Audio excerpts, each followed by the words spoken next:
Hi there. So today we're going to talk a little bit about async void in C# and .NET. So it's one of those things you should never use, but on occasion you have to use them. But there's some nuances that you really need to understand about async and await, and what await's really doing and what an asynchronous method means. And there's some gotchas when you do have an async void situation, such as an event handler or a command action from WPF or UWP, or even your application event handlers in ASP.NET. So we're just going to jump into some code and talk about a few things as we go, and we'll see what the behavior is and kind of understand what we need to do from there. Okay. So I just wanted to, before we get going here, point you out to the async await best practices in asynchronous programming by Stephen Cleary. Great article he did a few years back in MSDN magazine. He goes through sort of all of the scenarios. He's got great write-up on the async void challenge and why you should never do it. And this Stack Overflow post here really goes over how to call an asynchronous method synchronously, which we're going to look at as well, because it's kind of one of the many solutions you can take a look at when you do have these void methods.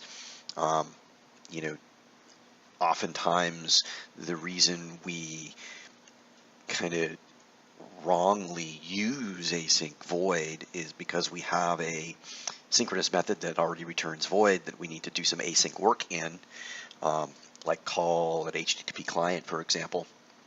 And we find that, hey, if we just add the async keyword, it works.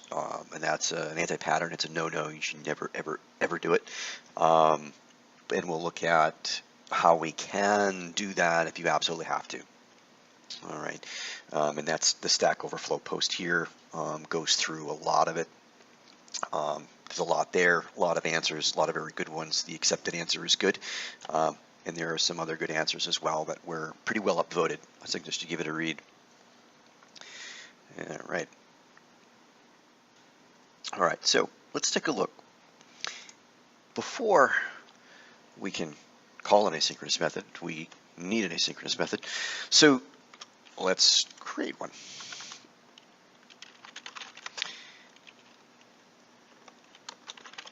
So any async method, right, should always return task. Okay, so simple asynchronous method, we're all familiar with this pattern, right? We have our method, it returns task. All asynchronous methods should at least return task or task T. The async keyword says, hey, .NET, run this method asynchronously. And the await on the task delay says, well, it sounds like it says wait for this delay to finish and then keep going. That's not what it's doing.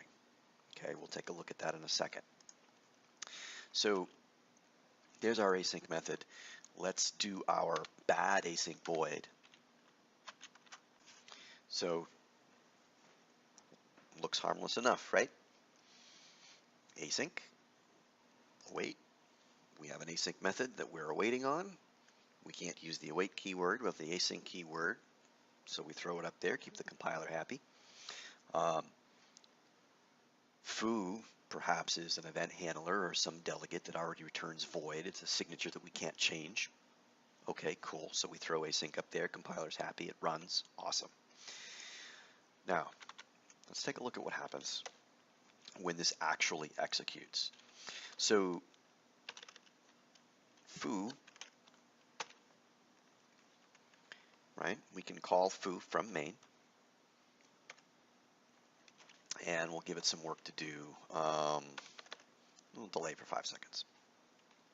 Oh, not half a second. There we go.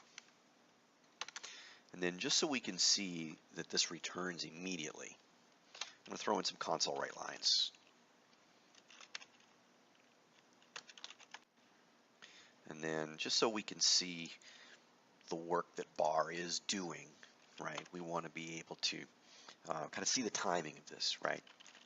So we'll throw a console.writeLine in here as well.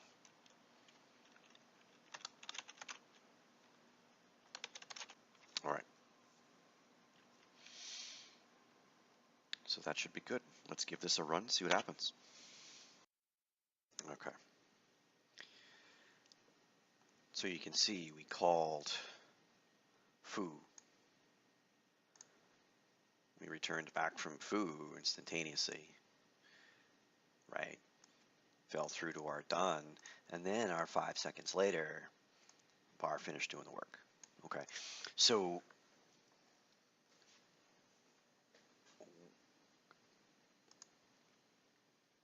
we may ask ourselves, how can that be, right? And I know I hear this from junior developers a lot.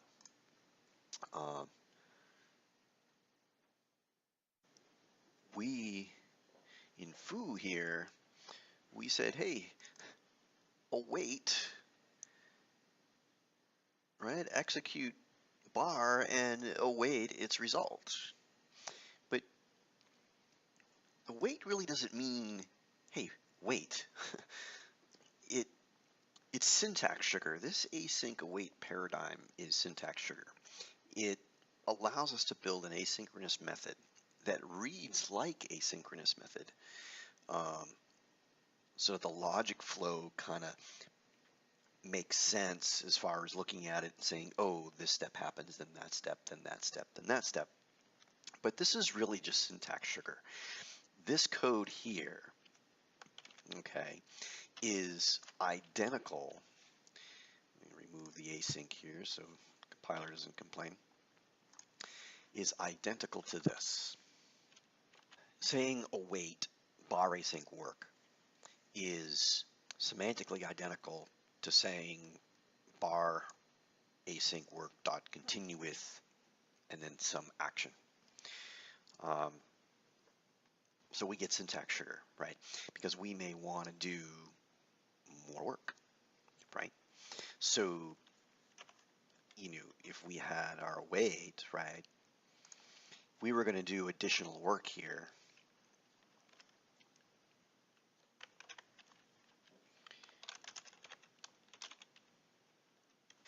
So what's happening here is we're running whatever work is here, right? We're executing bar async.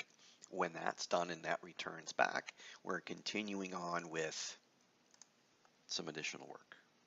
Okay, that code is identical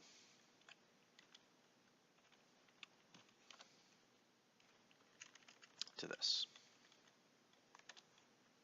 Okay, put the async back up here.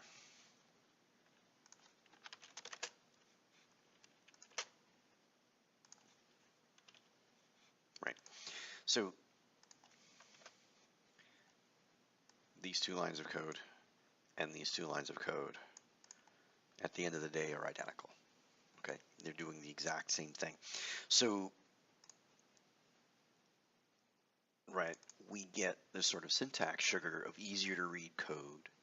We get all kinds of nifty context switching for us, and you know, in WPF applications, you know, we get to jump back on the UI thread after we've done the work on the background thread, and that sort of async await takes all care of all of that for us. So there's a lot to be gained by that syntax sugar. But if we're not careful, we can get ourselves into a mess. Right. And just to show you this here, if we run that again, right, we'll see a time difference now between, so when foo executes, bar finishing and more work being created by foo, right, and then the program finishing, right. We're going to see foo is still going to return. We're not going to sit and block and wait, right, like we think we would, right. Okay, so again, right, main called foo, immediately returned back from foo, right? And continued on with its instruction. Sometime later, bar finished its work, and foo did some more work after calling bar. Okay.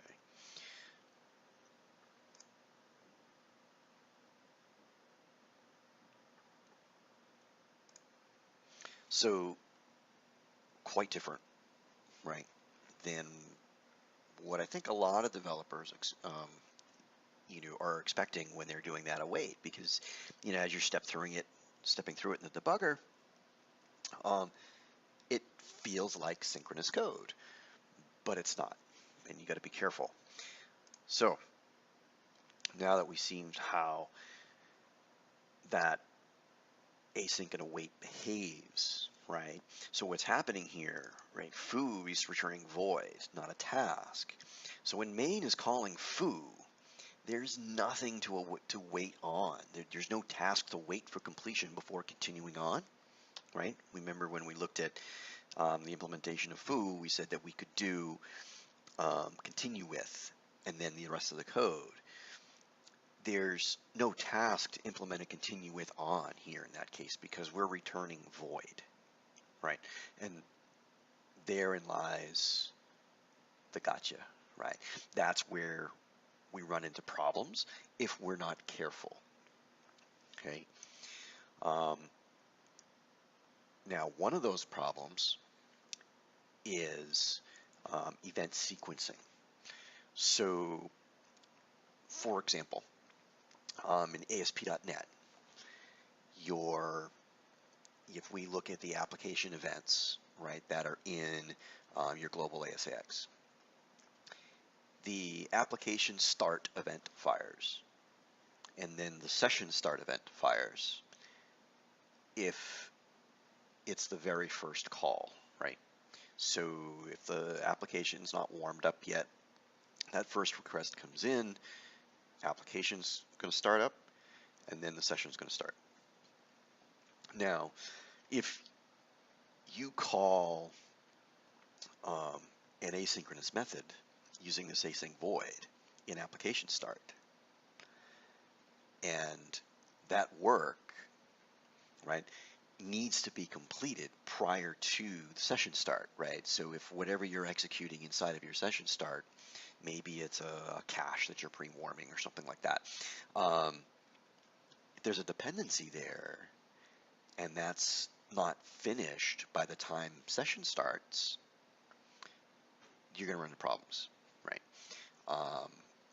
We've seen it in Xamarin applications, right? So Android, when you launch the app, on create fires and then on resume in order, right? And the framework is expecting on complete to be finished, right, prior to on resume firing, right? It calls one, and when it's complete, it calls the next, right?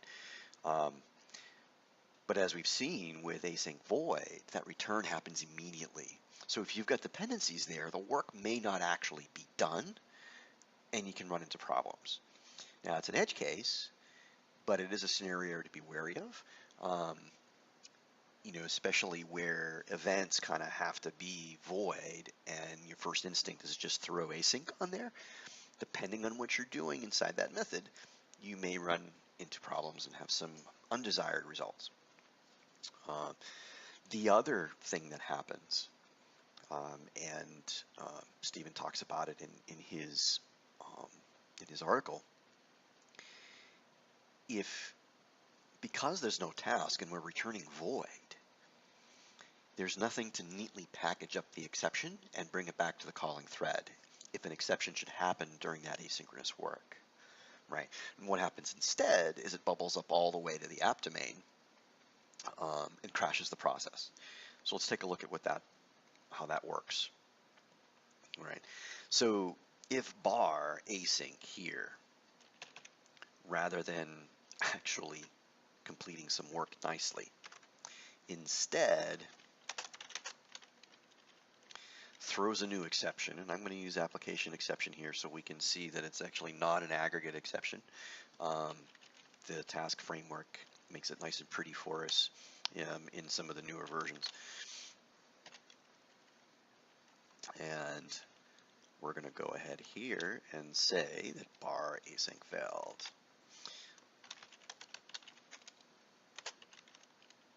Okay, so now let's take a look at this.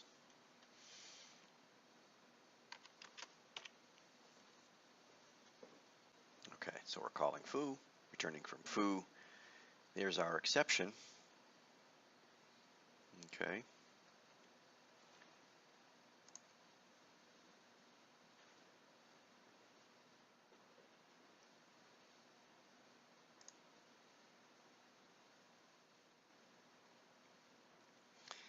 All right. There we can see our unhandled exception that got thrown out to our app domain, right? A bar async failed for our foo call, and the process dies, right? Stack trace gets thrown back to the operating system. And so we can see that is indeed bubbling all the way back up to the app domain and crashing that process. I'm just going to implement the unhandled exception event just so we can see what that looks like.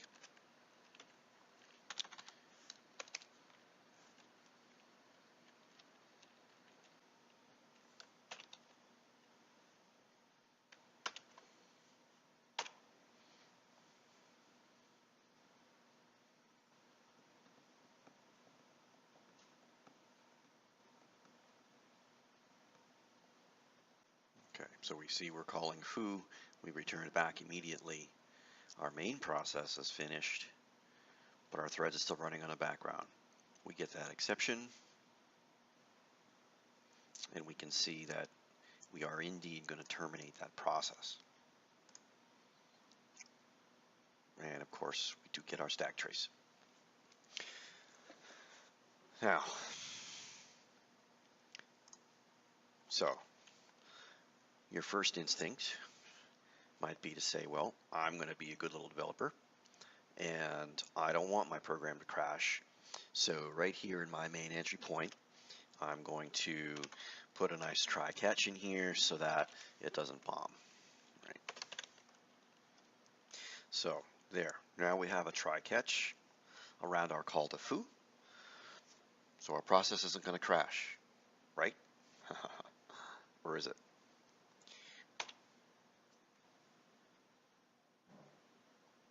Spoiler alert, it's going to crash. Okay, there's our exception. And we can see it still came into the unhandled exception block. And we're still going to terminate the process. Interesting.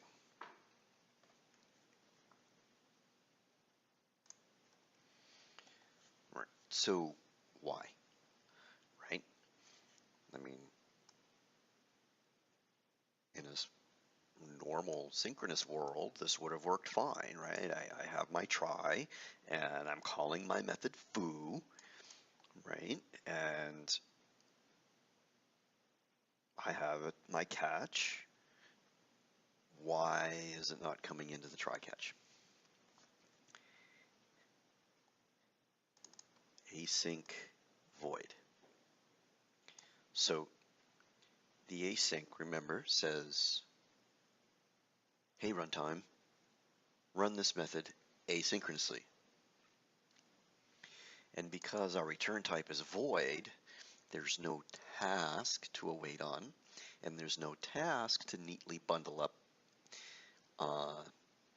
the exception into, right? Normally, if this was an async task, that exception that's being thrown by bar would get added to the exception property of the task, but there's no task, right? We're just void.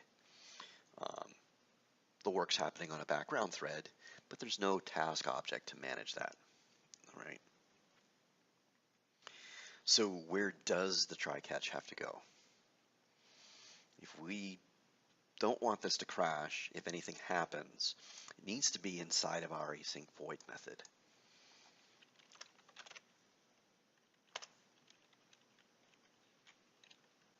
Okay, so if the asynchronous work within of our async void,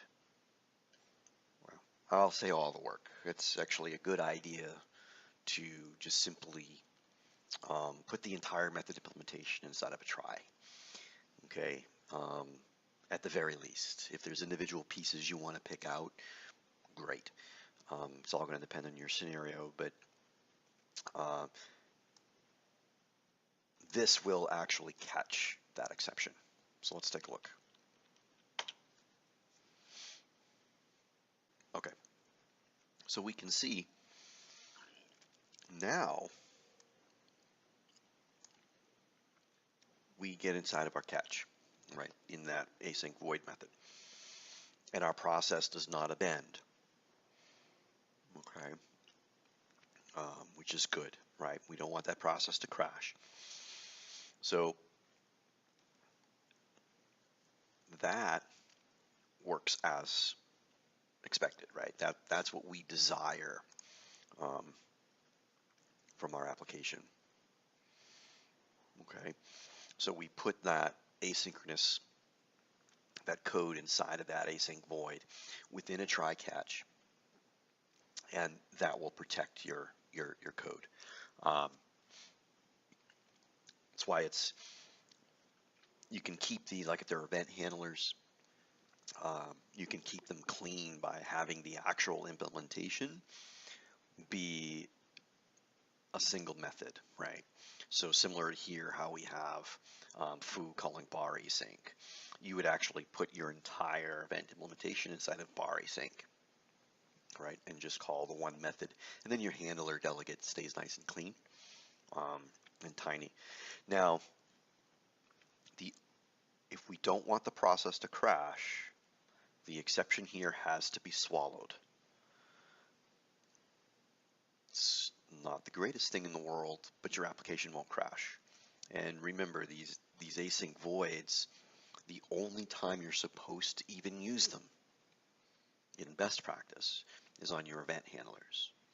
So you would typically have a try catch there anyway, at least you should, so that you can do something nice for the user, right? Present them with an error page or some kind of a dialog box saying, hey, something happened, right? Here's how to fix it, contact support, yada, yada, yada. Okay. You really shouldn't see an async void anywhere else other than that. If you see them server side, it's a code smell. If you see them in any of your services, code smell. You know, basically, if it's not in the code behind of a XAML page, or the implementation of the execute method of an I command, it's a code smell. So, okay. So now what happens in the scenario that I actually want to call this bar async synchronously, right? So if async void is bad because of that return, and I've got this API that is asynchronous, and there's nothing I can do about it because it's not mine, and there's no synchronous version of it, how can I call it, right? So let's say I am server side, I am in my services, I've got this API, what do I do? There's a couple of things you can do from a best practice standpoint. So let's go ahead and create a synchronous version of bar.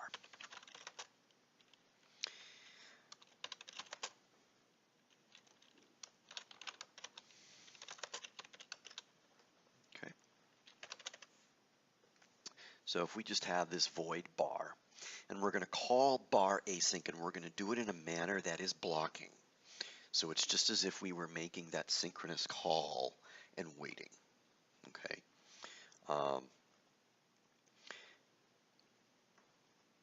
So we'll look at that. So what we've had good luck with, especially within our ASP.NET services, right? We write a lot of microservices with ASP.NET Web API. What we've had good luck with in that scenario is just grabbing the awaiter right off of the returned task itself. So if we say bar async, right, we'll go ahead and pass in the work. Now, a couple of important things here. I'm going to say configure await false. Now this is very important, especially if you're doing this server side in your ASP.NET stuff. What happens when you try to get the result? You end up with a deadlock if you don't do this. So what this is telling the runtime is, hey, don't worry about synchronizing back to the original calling context. Okay, which in your ASP.NET scenario is generally okay as long as you're not manipulating the request context. Most times you're okay to do that and should, whenever possible, call your asynchronous methods with configure await false. Because if you don't need the context, that synchronization context, and most of the time you don't need the context, the configure await false will prevent unnecessary context switching, okay, which can be a performance issue. It's minor. You're really only going to see it if you're millions of requests per second, but it's there anyway. So now we get our awaiter.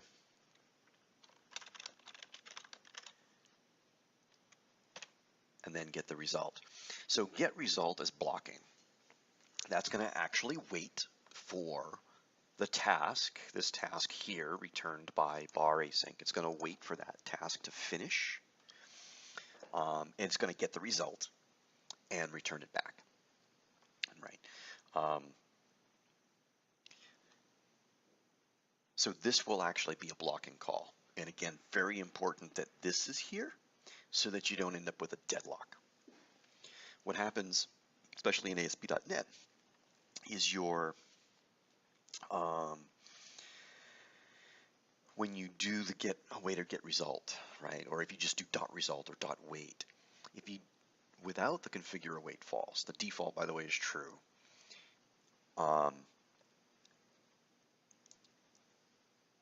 The task won't complete, isn't considered completed until it can switch back, right, and synchronize up with the original calling context, right, the original calling thread. And that calling thread is in a blocked state, right, because it's waiting, all right? It's waiting on further execution. It hasn't moved on, right? Remember, normally what comes after an await is actually inside the continue with. But if we do this, that there isn't that continue with, right? So it blocks, and you can't, so you end up with that deadlock, right? Because the original calling context is hanging on to the thread, the async method that you called can't jump back on it, right? So you end up with a deadlock. So this configure await false says, hey, don't worry about jumping back onto the calling thread, we're good, okay? Now, that will cause you some grief in a WPF application because now you're not back on the UI thread and you're not going to be able to update controls, but that's a different issue. And there's workarounds. So this will block, okay? So let's take a look at that, right? If we come back up to our main method here. Okay, so we'll call foo, call bar. Now remember, bar is, right, its implementation is actually blocking. It's going to wait for that task to finish, so it's not going to return back right away, right? Let's take a look.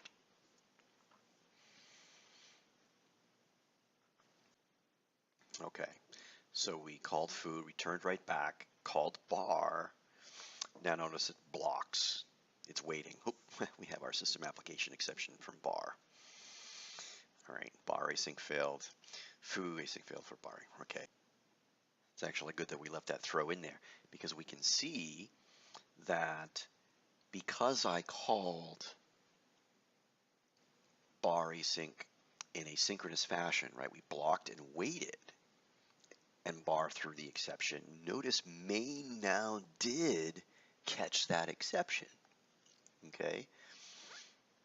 And then, of course, foo, right? We've got our thing there. So why did that catch work for that but not earlier? And the reason is that get result, okay? So remember, it's whatever is all wrapped up into that task.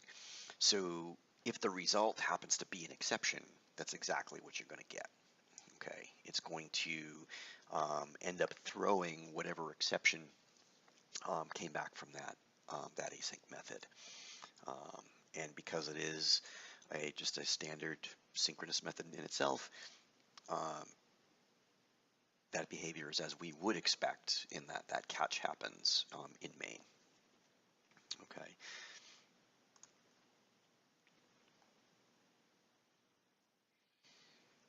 All right.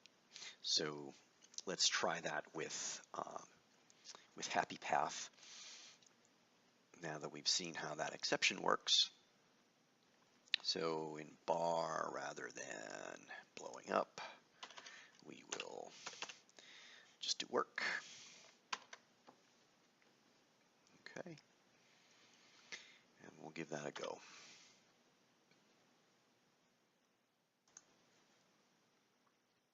Okay, so we can see here with happy path, right? Bar async did some work, right? We returned back from bar, and then foo finished, right, a few seconds later, right? And that's what we expected there from our logic. So we can see that we can call that method synchronously if we absolutely have to. It's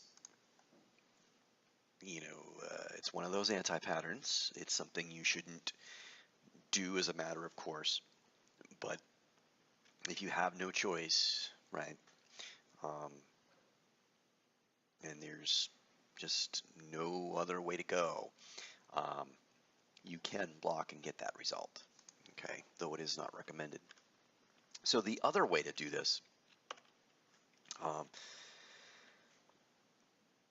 this same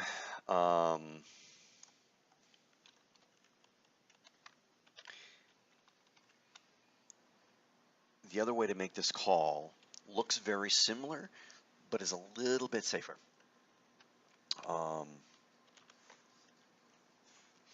So the other thing we can do is use the task object itself. There's a static method, task run, and it takes in either an action or a func. And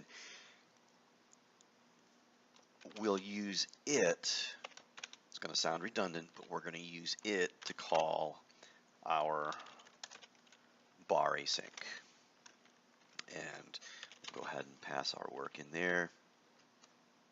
Okay. And the same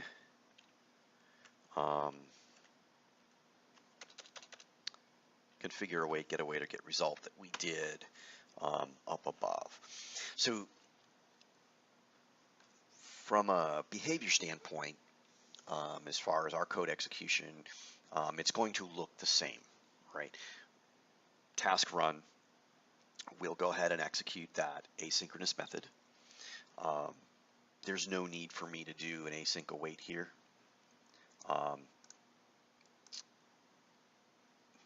Because it's just going to it's going to chain the tasks, right? The one task ends up becoming the other. But anyway, you don't need it. So we're going to go ahead and run that asynchronous method. Okay, and again, configure await false just to make sure. configure a waiter, right? Get a waiter, get result. The difference is task run calls on start new under the hood and passes in a bunch of creation options, a bunch of task options that make it a little bit safer against those deadlocks. If you absolutely have to call an asynchronous method synchronously, this pattern here actually with this task run is how Microsoft does it themselves within the .NET framework, right? So there's some compatibility stuff that they had to do to keep APIs backwards compatible, and there's a few spots where you'll actually see this in the framework source code itself. All right, so we'll run one last time. Okay. Right, so we can see the results are the same as they were when we just chained right off of our async method. But again, that task run is going to shield us a little bit from some of those deadlocks. But again, you have to be careful, right? You do that, you're not getting some of the context bits that you normally would get if you were calling it using async await. So you got to be careful.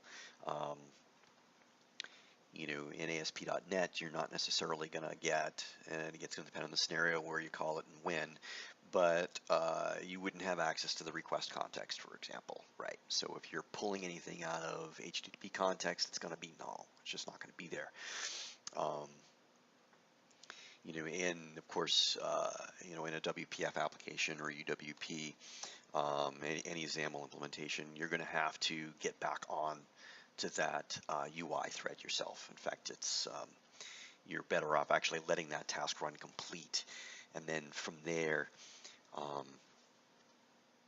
you know, as a separate instruction, get back on that UI thread and do whatever UI work you need to do.